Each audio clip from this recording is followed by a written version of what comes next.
भाई मैं तो मानता हूँ, हम थोड़ी देर पहले पॉडकास्ट से पहले मैं और शुभम भाई डिस्कस कर रहे थे, न्यूयॉर्क की बात कर रहे थे। भाई न्यूयॉर्क में अपने ज्यादा डर लगता है यार। इंडिया लोग सोचते हैं न्यूयॉर्क वो अमेरिकन ड्रीम में जी रहे हैं, time square, statue of liberty. New York ज्यादा खतरनाक है अगर तुम बेवकूफ हो तो। सही बात है भाई, और गंदा भी ज्यादा है इंडिया से भाई। ज्यादा मेट्रो स्टेशन देख लो उनके, मेट्रो स्टेशन देख लो भाई। एक ना इंस्टाग्राम पे पेज है, उसका नाम है सबवे क्रिएचर्स, SUBWAY क्रिएचर्स। वो ना न्यूयॉर्क मेट्रो के सीन्स दिखाता है। अपने शायद दिल्ली मेट्रो में एक कोई लड़की थी छोटे कपड़ों में आ गई, कितना हुआ बना था कि छोटे कपड़ों में ऐसे कैसे आ गई मेट्रो में, रिस्पेक्ट नहीं करी इंडियन कल्चर को। भाई वो पेज जाके देखना, तुम्हें सच्चाई पता चलेगी। कई लोग, मैं बताता हूँ ना, मेरी बातें मानते नहीं लोग। भाई मेट्रो स्टेशन में जाके मेट्रो चलती मेट्रो के अंदर पॉटी कर रहे हैं। क्या? हाँ भाई पेज पे देखो, मेरे खुद आंखों देखी चीजें है तो मैंने मेरी आंखों से देख रखा है। एक आदमी लेके आए टब, एक लेके आए एक जार में पानी। वो टब सा खोला, मेट्रो में लोग बैठे, सीट पे बैठे, एकदम से उस टब पे खड़ा हो गया और अपना वो जार उठाया और खुद के ऊपर पानी डाल लिया। फिर कपड़े उतारे, वही पानी उठा के नहाने लग गया मेट्रो के अंदर। ये होता है भाई। अच्छा यहाँ पे दो चीजें आती हैं। एक तो जैसे आपने बोला पॉटी कर रहे हैं, वो होमलेस लोग हैं। लेकिन ये जो आपने बोला शार लेने वाला, कुछ लोग कंटेंट के लिए भी कर रहे हैं। कंटेंट नहीं भाई, वो क्रेजी है लोग, कंटेंट वाले भी है, पर ना काफी लोग ड्रग ही होते हैं ना, ड्रग एडिक्ट्स है, दिमाग मेंटली अनस्टेबल है, हिपी टाइप हो गए। हिप्पी भी कह लो। पर वो ना जिस तरह डिप्रेशन इतना है, कम्युनिटी लिविंग है नहीं अपने तरह। अपने तो परिवार वाले संभाल लेते हैं, दोस्त रिश्तेदार संभाल लेते हैं, अकेले रहते हैं बिल्कुल आइसोलेटेड। थोड़ा सा भी दिमाग फिर गया, सेटिंग छोड़गी तो वो गर्लफ्रेंड छोड़गी तो चले जाते हैं। सही बात है। फिर वो अपने नशे करते हैं, वो लाइफ से बिल्कुल ऑफ ट्रैक हो लेते हैं। भाई गन्स वगैरह भी तो आसानी से मिल जाती हैं वहां पे, हर किसी को, कोई भी ले सकता है शायद। हर स्टेट के लॉज अलग है। कुछ स्टेट्स में तो ऐसे सीधा वॉलमार्ट पे जाओ, ठीक है मेरे को दे दे एक ब्रेड का पैकेट और एक बंदूक दे दे, जाके ले आओ, ऐसा सिस्टम है। तो हर स्टेट के, न्यूयॉर्क के थोड़े से स्ट्रिक्ट है, पर न्यूयॉर्क में भी मिल जाती है। और वहाँ गन खरीदो तो कितने की आएगी वैसे? भाई गन मैंने खरीदी नहीं यार कभी, पता नहीं, गन का मुझे आइडिया नहीं। अच्छा, लेकिन टूरिस्ट लोग थोड़ी खरीद सकते हैं। नहीं टूरिस्ट नहीं ले सकते, आप वहाँ के सिटीजन होने चाहिए। एग्जैक्ट नहीं मैंने सब पूछा कि आपको पता हो कि कोई नहीं वो मैंने नहीं, पर अपने से तो सस्ती होंगी ऑब्वियसली। सबवे में वहाँ पे एक और चीज होती है भाई, मेट्रो जैसे आ रही है ना, तो कोई आदमी मेट्रो के पास खड़ा नहीं मिलेगा। अपने वो पीली पट्टी होती है, वो भी अपन क्रॉस करके खड़े हो जाएंगे, ड्राइवर को यूं कर देंगे हाँ इधर लगा। वहाँ ऐसे नहीं, वहाँ खड़े होंगे 10 फुट पीछे। ये नहीं कि वो सिविलाइज्ड है, ये क्योंकि वो डरते हैं।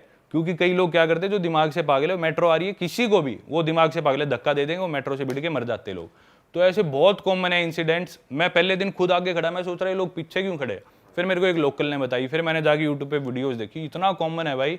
हर दूसरे तीसरे दिन किसी को धक्का देते हैं, मेट्रो के आगे चिप जाते हैं। भाई इंडिया तो वैसे ही बदनाम है, दिमागी संतुलन तो अमेरिका वालों को खिला हुआ है ज्यादा। हाँ भाई वो ज्यादा चटक है। और आप तो गए हो टाइम स्क्वायर के आसपास, कितने होमलेस होते हैं भाई। वो एक ना फीलिंग, आप जो सोचते हो कि हम टाइम स्क्वायर पे होंगे, बहुत खुला मजा आ रहा होगा, पर डर लगता है भाई वहां पे। डर लगता है भाई, सीपी ज्यादा बढ़िया बना टाइम स्क्वायर सही में। मेरी एक वीडियो मेरे को बनानी थी, वो बीच में रहेगी, Connaught place versus time square. तो उसकी शूटिंग पूरी हुई नहीं, पर मैं पूरा कंपेयर करके बताऊंगा भाई अपना सीपी। तो यहाँ कुछ पॉइंटर्स अगर आप बता सकते हो। जैसे कि सीपी में आपको रिक्शा लेनी हो, एक रिक्शा आपको ए ब्लॉक से सी ब्लॉक जाना हो, कितने 10 रुपए ले लेगा, 20 रुपए ले लेगा। टाइम स्क्वायर में भी रिक्शा है, उस रिक्शा का प्राइस है 1 किलोमीटर का 7,000 इंडियन रुपीज, 7,000 रिक्शा के रुपए। तो वो एक ही पॉइंटर था। सीपी में आपको रात को जैसे पार्टी करनी है तो कुछ भी आपको 11-12, वीकेंड है तो शायद 1 बजे तक आप बार्स में बैठ सकते हो। टाइम स्क्वायर में 11 बजे ऑलमोस्ट सब डेड हो लेता है। और मेरी खुद आजमाई हुई चीज़ है ये, आपको दारू लेनी हो तो दिल्ली में आप ब्लैक में कहीं से दारू ले लो। हम टाइम स्क्वायर में थे एक बारी, एक मेरा इंडिया से दोस्त आया था, तो वो बोला टाइम स्क्वायर घुमाइयो। इंस्टाग्राम पे हम दोस्त थे, वो भी क्रिएटर था एक, तो मेरे को थोड़ा आइडिया था अमेरिका का, न्यूयॉर्क में ज़्यादा रहा हूँ, तो मैं बोला तुझे आज मैं घुमा के लाता हूँ। तो लेकिन रात को हम गए तो पब्स वगैरह में, एक आयरिश पब था, हमें कहीं एंट्री नहीं मिली क्योंकि हमारे पास फिजिकल आईडी नहीं थी। उन्होंने नया रूल बना दिया, फोन में आईडी नहीं दिखानी, फिजिकल आईडी चाहे आप इंडिया का आधार कार्ड दिखा दो, चाहे नकली हो, बस दिखाना है एक बार। वो हमारे पास थी नहीं, तो हमने सोचा चलो भाई सड़क पे एक बियर ले लेते हैं। 11 बजे के बाद दुनिया की सबसे पॉपुलर कंट्री, दुनिया की सबसे पॉपुलर सिटी न्यूयॉर्क का डाउनटाउन टाइम स्क्वायर, उसके बाद हमें कहीं बियर नहीं मिली, कोई सुपरमार्केट नहीं, कुछ भी नहीं, कहीं बियर ही नहीं मिल रही। तो किस बात की नाइट लाइफ वहां पे, वो बोलते हैं the city that never स्लीप्स, New York के लिए बोलते हैं। सही बात भाई 11 बजे के बाद किसी दुकान पे जाके या तुम मुझे दारू लेके दिखा दो, ना ब्लैक में ना किसी दुकान में। एंड में एक कोई बार था, उसमें हमने रिक्वेस्ट करके घुसे बिना आईडी के, वो भी 2-2:15 बजे बंद हो गया, तो वहां हमने 2-4 बियर पी, जो किया। भाई आप में मैंने एक वो देखी है, आपको बड़ा थ्रिल आता है कि किसी भी जैसे डेंजरस जगह है, मार काट वाली जगह है, तो आप वो जरूर एक्सप्लोर करते हो। Dangerous city, most dangerous city, यहाँ पे ये होता है, यहाँ पे तो, और आप होते अकेले हो। अकेले, हाँ। तो भाई डर भाई डर तो देखो लगता है, सबको लगता है, ह्यूमन टेंडेंसी है, डर सबको लगता है। पर मेरा हमेशा से यूं रहा है कि ना कॉमन जगह नहीं जाना, कन्वेंशनल जगह पे नहीं जाना जिधर हर आदमी जा रहा है। जैसे इंडियंस यूजुअली थाईलैंड चले गए, यूरोप चले गए, मेरा यूं था कि मैं स्टार्ट ही अलग करूंगा, ऐसी जगह जाऊंगा जिधर कोई जाता ही ना हो।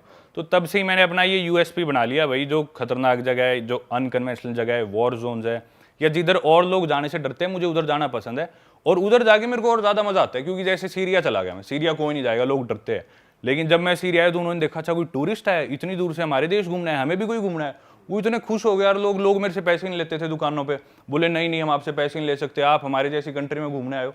तो वो जो प्यार मिलता है ना लोगों से ऐसी जगह पे जाके, वो भाई अनमैच्ड है, वो कहीं और मिल ही नहीं सकता, इसलिए मेरे को काफ़ी मजा आता है।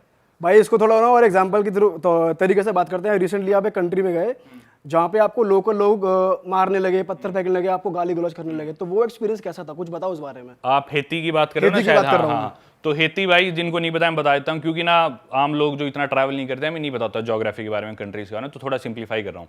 हेती एक कंट्री है, नॉर्थ अमेरिका कॉन्टिनेंट में पड़ती है, और नॉर्थ अमेरिका, साउथ अमेरिका, जिसे हम अमेरिकाज भी बोल देते हैं, या फिर वेस्टर्न हेमिस्फेयर, अर्थ को अगर हम बीच में से भाग करें तो एक ईस्ट वाला ईस्टर्न हेमिस्फेयर, वेस्ट वाला वेस्टर्न हेमिस्फेयर। तो अर्थ के जो वेस्ट वाला पार्ट है उसकी सबसे गरीब कंट्री है वो, और सबसे खतरनाक कंट्री भी उसे माना जाता है। बहुत गरीब है, बहुत ज़्यादा वहाँ पे क्राइसिस है, राइट्स है। तो मैं सड़क पे चलने लग रहा था, और चलते चलते एक आदमी पीछे से चिल्लाने लग रहा काफ़ी देर से, ब्लैक आदमी था और चिल्ला रहा था, और ऐसे किस्से हो जाते कई बार। तो मैंने सोचा क्यों उड़ता तीर लेना, क्यों फालतू में किसी से पंगे लेने, क्योंकि मैं फॉरनर हूँ, उनका देश है, वहाँ का लोकल आदमी है। मैं चलता गया, वो पीछे से फिर चिल्लाया जा रहा है। मैं अपने आप को रिकॉर्ड कर रहा हूँ, हालांकि रोड्स काफ़ी गंदी है और साफ़ सुथरा नहीं था इतना। वो चिल्लाया जा रहा है, पर 10-15 मिनट होगी, वो मेरे नज़दीक आ गया।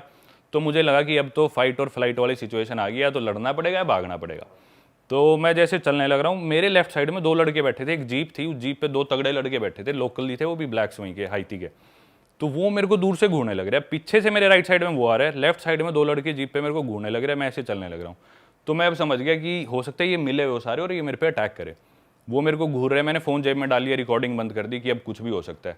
और वैसे से दिल भी मेरा धक धक, मेरा उनसे आई कॉन्टैक्ट दूर से होने लग रहा है। मैं उनके नज़दीक आया, एकदम से उनमें से एक को इंग्लिश आती थी, वो बोला नाइस मसल्स ब्रो। तो मैं समझ गया वो ये मेरी तारीफ करने के लिए देख रहे थे कि ये तो अपनी साइड है, अगर रोड़ा हो भी गया तो अब कोई दिक्कत नहीं है। तो मैं समझ गया अब दिक्कत नहीं है। मैंने उन्हें ओवरटेक करा, चलते चलते मैंने उन्हें थैंक यू बोला, मर्सी बोला, उधर फ्रेंच बोलते हैं और क्रियोल बोलते हैं। तो पीछे से वो फिर भी शांत नहीं, उसने देख लिया 2 इससे बात कर रहे, फिर भी वो नहीं रुका। मैं चलता गया, फिर मैंने कैमरा निकाल के अपनी रिकॉर्डिंग कंटिन्यू रखी। वो पास आया, वो चिल्लाने लग गया मेरे पे। फिर मैंने सोचा भाई अब तो इसे देखते हैं। मैंने देख लिया ये अकेला है, मुझे ये भी दिख गया इसके पास हथियार नहीं है, साइज में मैं उसके डबल था ऑलमोस्ट। तो मैंने सोचा अब तो मैं इसे ले लूंगा लपेटे में। वो पास आया, मैं बोला हाँ क्या सिस्टम है तेरा। मैंने बढ़िया उसे धमकाया इंग्लिश में, मैंने उसे गाली नहीं दी क्योंकि उसने गाली नहीं दी थी। उसने मेरे पे हाथ नहीं उठाया, मैंने नहीं उठाया, तो मैंने उसे धमकाया बढ़िया इंग्लिश में। उसके पास गया, जब मैं पास आया तब उसने देखा कि भी ये तो साइज में डबल है मेरे से, दूर से उसे पता नहीं चल रहा था। तो मेरे यहाँ तक आ रहा होगा, वो 5.25 साढ़े 5 फुट का होगा, मैं 6.5 फुट का लगभग। तो वो डर गया एकदम से, वो फिर एकदम बिदक गया, नहीं ये वाई आर यू रिकॉर्डिंग। मैं बोला भाई मैं अपनी वीडियो बना रहा हूँ, तेरी थोड़ी बना रहा हूँ, तेरे को क्या दिक्कत है, मैं चाहे कुछ करूँ, तू प्रेसिडेंट है इस देश का जो मेरे को बताएगा कि इधर रिकॉर्डिंग ना कर, कौन है तू, पुलिस वाला है, तेरा क्या सिस्टम है। तो कर करके बोला नहीं you know better than me, I am sorry, do whatever you want to. वो डर गया और उसे धमका के फिर मैं आ गया। तो भाई ये इंसिडेंट था जो आप बात कर रहे थे। पर भैया अगर इतनी तुम्हें प्रॉब्लम है कि मैं गंदगी दिखा रहा हूँ तो अपना देश साफ कर लो भाई। लोग इंडिया के भी तो गंदगी दिखाते है, तो हमारी गलती है, साफ करो इसे।